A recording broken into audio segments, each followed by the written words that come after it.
This might sound totally ridiculous, but I once made someone literally dream about me 3 nights in a row without even texting them. In fact, I barely spoke to them. Just 5 minutes at an event. No flirting, no numbers exchanged, no let's hang out sometime. But 3 days later, I got a DM. Were you at that thing on Friday night? I can't stop thinking about you. I even dreamt about you. Weird, right? I'll be honest, I wasn't surprised because what happened wasn't magic. It was psychology. Something I've studied, tested, and seen work again and again. If you've ever wanted to know how to make someone think about you constantly, obsessively, even long after you're gone, then what I'm about to share is going to change how you look at every interaction from here on out. Let me take you back to that event. I remember the room clearly. Music thumping, small groups talking, everyone half looking over your shoulder for someone more interesting. Classic networking vibe. I chatted with this person, let's call them Alex, for just a few minutes. Nothing deep, but toward the end of the convo, I said something strange. I looked at my glass and casually said, "There's a reason I never drink white wine, but that's a story for another day." Then I smiled, nodded, and walked away. Did I plan it? Absolutely. Was it manipulative? Not at all. Because here's the thing. That line wasn't about white wine. It was about triggering something far more powerful. Have you ever had a song stuck in your head? Even if you don't like the song, your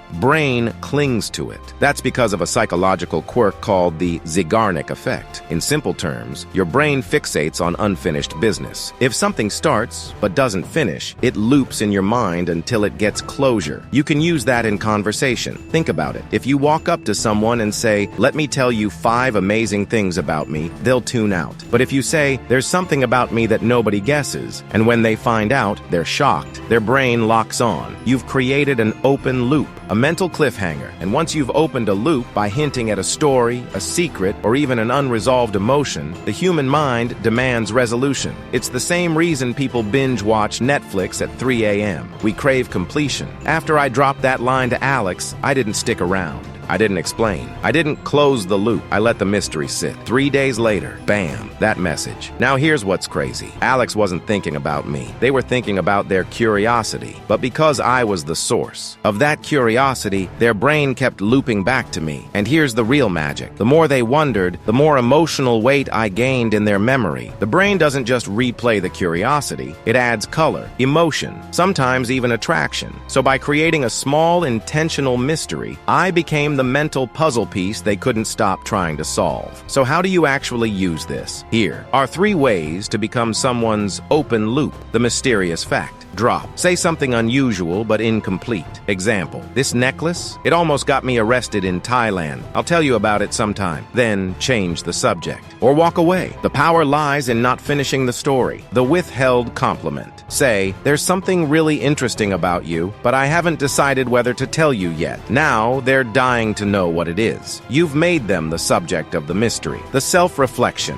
Cliffhanger. I used to believe one thing about love that totally wrecked my last relationship. Took me years to realize it. That's it. Don't explain. Just exist as a question mark in their head. Each one of these tactics opens a loop. And until the loop is closed, you remain mentally sticky. Now you might be wondering, isn't this kind of manipulative? No, not if your intention is genuine curiosity, not control. Here's the truth. We're all stories in each other's minds. The people you can't stop thinking about, it's usually because they left something unfinished. A feeling, a question, a story that wasn't fully told. When used authentically, this principle doesn't make you fake. It makes you unforgettable. What makes someone obsess over you isn't how perfect you are. It's the emotional residue you leave behind. And open loops are the most subtle, powerful way to leave that residue. Let's play with this right now. Think of someone you want to reconnect with or make an impression on. Text them this. "Hey, something reminded me of you today. Kind of a wild story. Made me laugh out loud. I'll tell you about it sometime." And that's it. No follow-up. Just plant the seed. Even if they don't reply instantly, you've done what 99% of people fail to do. You've become an emotional cliffhanger. That message will replay in their mind.